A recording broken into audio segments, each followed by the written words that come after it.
जय हिंद दर्शकों, आज 19 जनवरी 2025 है और इस वक्त जो है कि हम लोग लॉन्ग आइलैंड में मौजूद हैं। और आपको बता दें, आज का जो मुद्दा है ये है कि यहाँ के जो पीआरआईस है और लोकल जो यहाँ के लोग हैं, उन्होंने जो है कि एक लेटर जो है कि डीसी ऑफिस में सबमिट किया था, जिसमें उन्होंने जो है कि अपने 5 डिमांड रखे थे और डायरेक्ट मैसेज दिया था कि अगर वो 5 डिमांड जो है कि अगर पूरा नहीं किया गया तो वो क्या है कि लॉन्ग आइलैंड में मास धरना के लिए उतरेंगे 28 जनवरी 2025 को। तो दर्शकों, यहाँ में 5 पॉइंट जो है उनका जो डिमांड था वो मैं आपको यहाँ में एलोबरेट करूँगा। और जो है कि मैंने जो देखा है वो पाँचों का पाँचों पॉइंट जो उनका जो है कि वो जेन्युइन पॉइंट है जो एक आम लोग का सहूलियत में होना चाहिए। तो दर्शकों, पहला जो डिमांड उनका ये है कि लॉन्ग आइलैंड जो पीएचसी लॉन्ग आइलैंड है उसमें जो है कि एम्बुलेंस सर्विस प्रोवाइड होना चाहिए। आपको बता दें कि यहाँ का जो एम्बुलेंस है वो 2018 से बंद पड़ा है क्योंकि वो खराब पड़ा हुआ है। तब से अब तक का यहाँ में एम्बुलेंस सर्विस नहीं है और यहाँ के जो लोग हैं बहुत दूर दूर रहते हैं और यहाँ में लगभग जो है कि 1500 लोग निवासी यहाँ में है।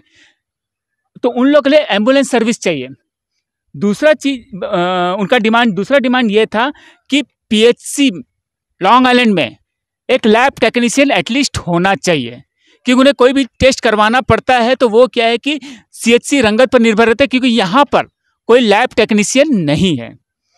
तीसरा जो उनका डिमांड है, आप सभी जानते हैं कि लॉन्ग आइलैंड जो है वो जो है कि अंडमान का जो मेन लैंड है उससे जुड़ा हुआ नहीं है, वो कई किलोमीटर दूर है और उनका जो जर्नी है वो थ्रू सी से होता है, बोट के जरिए। अगर उन्हें रंगत भी जाना है तो बोट के जरिए जाना है, दूसरा उनका सहूलियत नहीं है, बाई रोड यहाँ से नहीं जा सकती क्योंकि वो अलग सा आइलैंड है।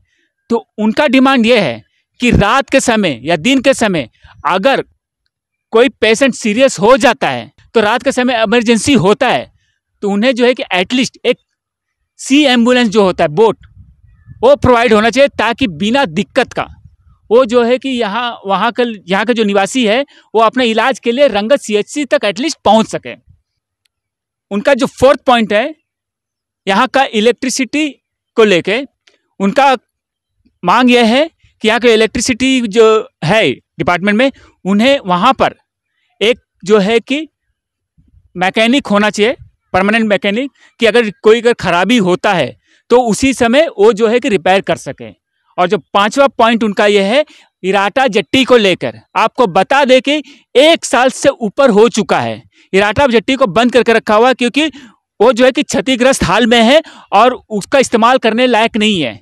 लेकिन अब तक वहाँ का मरम्मत को लेके कोई ठोस स्टेप नहीं उठाया गया है। तो यहाँ का डिमांड ये है कि यहाँ के निवासियों का रंगत और लॉन्ग आइलैंड के बीच में आवाजाही को देखते हुए इराटा जेट्टी को जल्द से जल्द रिपेयर किया जाए। तो यहाँ ये 5 डिमांड को लेकर और उनका जो मास धरना किस तरह से चलेगा उसका ऊपर में यहाँ के जो जिला परिषद मेंबर अशोक जी है उनसे बात कर लेते हैं। अशोक जी, मैंने तो यहाँ 5 पॉइंट का एलोबरेट करके दिया हुआ है। हम चाहते हैं कि आप जो है यहाँ के निवासियों का सहूलियत के लिए जो 5 पॉइंट है उसका बारे में बताइए, और जो है कि जो 28 तारीख को जो मास धरना है वो क्या है कि प्रशासन से आप क्या डिमांड करते हैं और धरना के ऊपर में आपका क्या रुख है उसका बारे में बताइए। धन्यवाद पंकज सर, आप जो हमारे लॉन्ग आइलैंड में आए हैं तो आपने पढ़ा है कि 5 डिमांड जो है जेन्युइन चीज़ है और मेन जो हमारा मकसद है कि लॉन्ग आइलैंड एक कट ऑफ एरिया है। तो ये दुख का कारण से बोलना पड़ता है कि यहाँ में कुछ भी सुविधा हमारे पास नहीं है। बेरोज़गार बच्चा लोग बाहर चले जाता है और मेन है कि रोज़गार भी यहाँ में नहीं है। एक टाइम था जो लॉन्ग आइलैंड में टूरिस्ट सबसे ज़्यादा आता था, जो हैवलॉक से भी ज़्यादा यहाँ में टूरिस्ट आता था। आज कट ऑफ एरिया होने का कारण जो हमारा सर्विस है वो सही ढंग से नहीं मिलता। और मेन मेरा मुद्दा है जो 5 पॉइंट है इसके ऊपर में हम लोग बात करते हैं। जो इलेक्ट्रिसिटी का करंट आज कुछ दिन से 15 तारीख का लेटर दिया, उस टाइम से इनका करंट का सप्लाई लॉन्ग आइलैंड में देना शुरू किया। मेरा मतलब बोलने का ये नहीं है कि लॉन्ग आइलैंड में करंट का प्रॉब्लम नहीं है।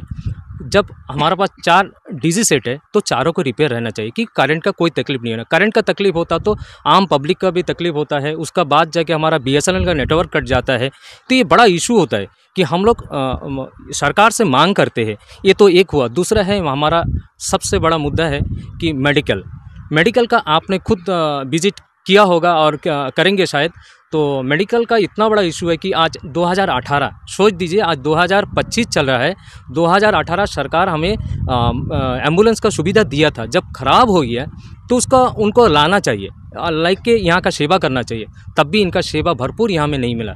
आप सोच के देखिए, लैब टेक्नीशियन लॉन्ग आइलैंड में था, जब लैब टेक्नीशियन चले गया तो उसका बाद लैब टेक्नीशियन यहाँ देना चाहिए था। आज एक मेडिकल का सीरियस पेशेंट को यदि कहीं कुछ भी, आप सोच लीजिए, खाली फीवर का बारे में सोच लीजिए, तो कोई डॉक्टर यहाँ में हमारा बैठा हुआ है, तो कोई फीवर के लिए भी आता तो उसको डॉक्टर कौन सा दवाई देगा? उसका अंडमान फीवर है या उसका वायरल फीवर है, तो डॉक्टर उसका टेस्ट करके उसका दवाई नहीं दे पाता। यदि अंडमान फीवर है तो कुछ घंटा के अंदर उनको मेडिकल में पहुँचने के बाद भी, देखिए हम लोग इंसान हैं, हम लोग जीने के लिए धरती पर आया है, तो हम लोग क्या चाहते हैं कि आदमी को फैसिलिटी चाहिए। ये सब फैसिलिटी हम लोग 2022 जब हम लोग चुन के है, तब भी इसका मैटर में हमने सब कुछ डिटेल मेडिकल के बारे में लिखा। तब डायरेक्टर मैम से भी मिला कि मैडम ऐसा प्रॉब्लम है। उन्होंने बोला, हमको आश्वासन दिया। उस टाइम अध्यक्ष जी में खुद मिला, उपाध्यक्ष जी जाके खुद मिला, आश्वासन दिया कि आपको भरपूर कर दिया जाएगा मेडिकल का जितना भी समस्या है। देखिए, एम्बुलेंस जब नहीं मिला था तब हमने MP महोदय से गुहार किया था कि सर हमें एक एम्बुलेंस दीजिए, इतना प्रॉब्लम है। जब उन्होंने एम्बुलेंस दिया तो आज तक उसका परचेजिंग नहीं किया। परचेजिंग की जिम्मेदारी किसका था? सरकार ये सोचना चाहिए कि लॉन्ग आइलैंड एक कटअप एरिया है, उसका हमको सुविधा देना चाहिए। तो हमारा ये है तीसरा पॉइंट। आप देखिए, मेडिकल का पेशेंट लेके जाना, रात के लिए इमरजेंसी किसी का हो गया तो मेडिकल जाए कैसा? यदि लॉन्ग आइलैंड में पहुंचने के बाद डॉक्टर उसका ट्रीटमेंट करे कैसा? देखिए, आधा घंटा भी लेट हो जाएगा तो किसी का जान चले जाएगा। उसका तड़पना हम नहीं जानता है कि हम तड़पाए इसके बारे में। तो हमें ये सब भरपूर चाहिए।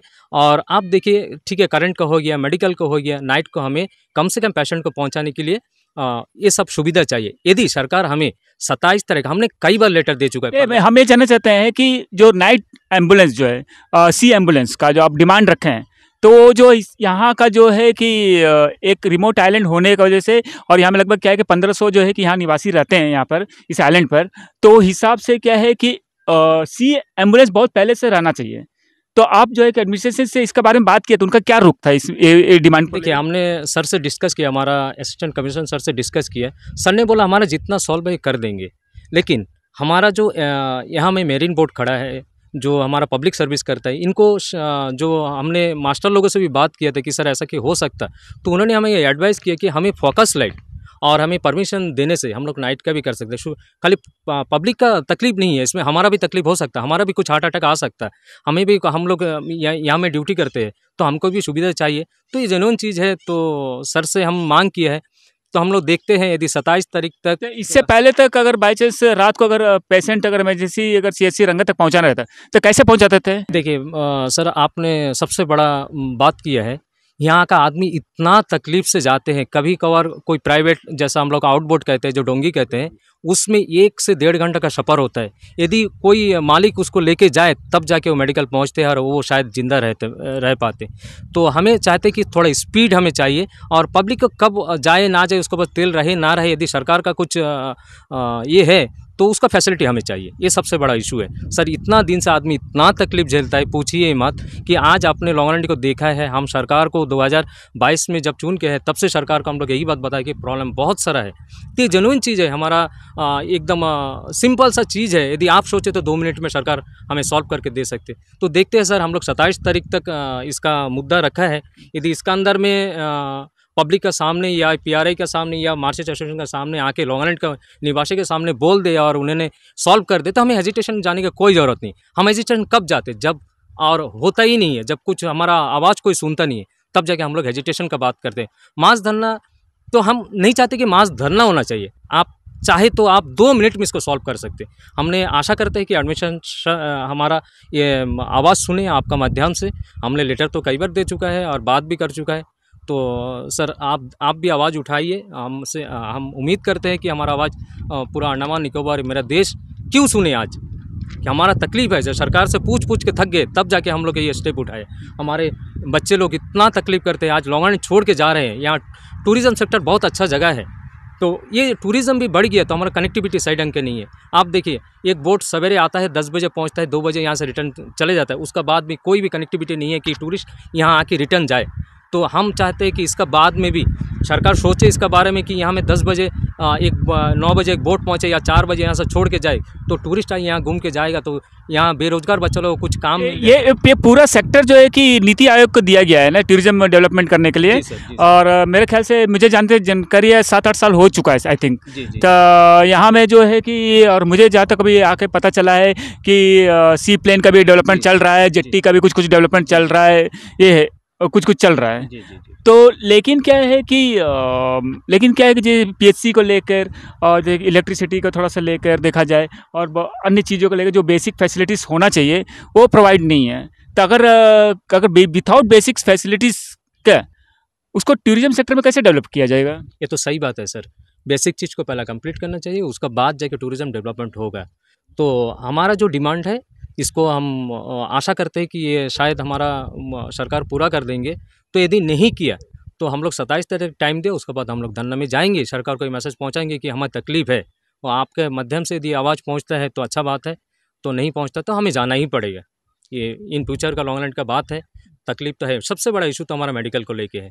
आप देखिए 1 साल 1.5 साल होने वाला है, अरेटा जेट्टी टूटा पड़ा है, आज तक के 1-1.5 साल के अंदर के जेट्टी रिपेयर, वहाँ में एक पांटून रखा है, जाके बोट जब टच होता है तो पांटून इधर उधर सरक जाता है। दुकान वाला यहाँ निर्भर है रंगत के ऊपर में, वहाँ से सामान लेके यहाँ का आदमी अपना गुजारा चलता है, दुकान वाला अपना सामान लेके आता है, पब्लिक कुछ भी काम के लिए रंगत के ऊपर डिपेंडेंट है। सर आप सोच के देखिए, जेट्टी 1.5 साल से पड़ा है, क्या इसको रिपेयर नहीं हो सकता था? आज हम लोग क्यों यहाँ तक पहुँचे? ये सबसे बड़ा मुद्दा है सर। मेडिकल है, हमारा इलेक्ट्रिसिटी है, उसका बाद हमारा जेट्टी है, ये सब कुछ हमें चाहिए। ये एकदम नॉर्मल सा चीज़ है जो हमें रोज़मर्रा ज़िंदगी को चाहिए सब चीज़। धन्यवाद अशोक जी। Thank you. दर्शकों, आप जो है कि यहाँ के जिला परिषद मेंबर अशोक जी को सुन रहे थे। दर्शकों, इसमें कोई दो राय नहीं है कि लॉन्ग आइलैंड खूबसूरत जगह नहीं है, ये बहुत ही खूबसूरत जगह है। और जब नीति आयोग इसे लिया है तो कुछ सोच के ही लिया है यहाँ का टूरिज्म डेवलपमेंट करने के लिए। लेकिन यहाँ का मेन प्रॉब्लम ये है कि यहाँ पे बेसिक फैसिलिटीज़ नहीं है। और दूसरी बात यह है कि यहाँ का जो किट प्लाई जो इंडस्ट्रीज था वो चले जाने के बाद में यहाँ का रोजी रोटी का जो अभाव हो गया था, जिस कारण से ये जो कुछ दशकों में जगह जगह तो अगर 1-2 दशक की भी बात करें तो यहाँ का जो पॉपुलेशन है बहुत अधिक मात्रा में पलायन कर लिया है। अभी सिर्फ जो है कि शायद 1500 लोग ही यहाँ पर रह रहे हैं। यहाँ में टूरिज्म तो डेवलपमेंट हो जाएगा धीरे धीरे करके, और आखिरी जो होप है वो टूरिज्म ही है कि वो टूरिज्म यहाँ डेवलप हो और जो है कि यहाँ के लोगों को रोजी रोटी मिले, और जो पहले की तरह जो लॉन्ग आइलैंड में जो चहल पहल था वो फिर से जागे। ये हम जो है कि आशा करते हैं और एक दिन जरूर होगा। लेकिन उससे पहले यहाँ का बेसिक फैसिलिटी सुधारना बहुत ज़रूरी है। अगर ये 1500 बच्चा खुच्चा जो लोग हैं अगर वो भी पलायन करके चले गए तो बिना यहाँ के निवासी का टूरिज्म चलेगा तो कैसे चलेगा? कि खाली सिर्फ के यहाँ टूरिस्ट आएंगे, यहाँ के लोग निवासी यहाँ में नहीं रह पाएंगे। धन्यवाद दर्शकों। Pankaj Singh, AV land media से। रंगत में online form filling, computer job works, e PAN का generate, job recruitment forms, agreement, affidavit, IGNOU admission, passport apply, learning and driving licence apply, vehicle fitness, road tax, insurance, open school admission regional price में करवाना चाहते हैं तो आइए एवी land computer centre रंगत में।